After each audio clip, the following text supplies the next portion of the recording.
ঝিনাইদহ জেলার গ্রামীণ জনপদে এখনো হাজারো মানুষের যাতায়াতের প্রধান ভরসা কাঁচা সড়ক। আধুনিক অবকাঠামো উন্নয়নের ছোঁয়া লাগলেও জেলার প্রায় অর্ধেক গ্রামীণ সড়ক এখনো পাকা হয়নি। স্থানীয় সরকার প্রকৌশল বিভাগ বলছে, গ্রামীণ সড়ক পাকা করার কাজ চলমান রয়েছে। তবে স্থানীয়রা বলছেন, দীর্ঘ প্রতিশ্রুতির পরও কাঙ্ক্ষিত উন্নয়ন কার্যকর হয়নি। ঝিনাইদহ থেকে শেখ সেলিমের পাঠানো তথ্য ও ভিডিও চিত্রে রাজীব আহমেদের রিপোর্ট। ঝিনাইদহের ৬ উপজেলার প্রত্যন্ত গ্রামীণ জনপদে মানুষের যাতায়াত এখনও নির্ভর করে কাদা ধুলোর পথে। মহাসড়কে বড় বড় প্রকল্প বাস্তবায়িত হলেও জেলার অধিকাংশ গ্রামীণ সড়ক রয়ে গেছে এখনও কাঁচা।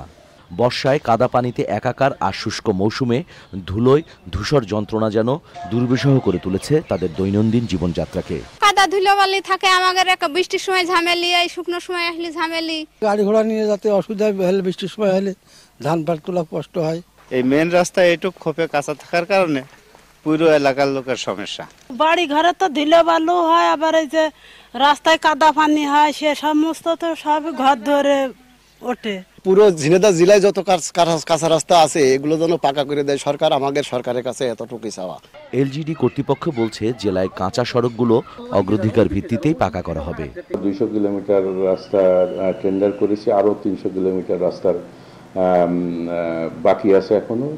তো এটা এই প্রকল্পের কাজ শেষ হলে আমি মনে করি যে এই জেলার যত গুরুত্বপূর্ণ রাস্তা আছে সব গুরুত্বপূর্ণ রাস্তায় পাকা করা সম্ভব হবে।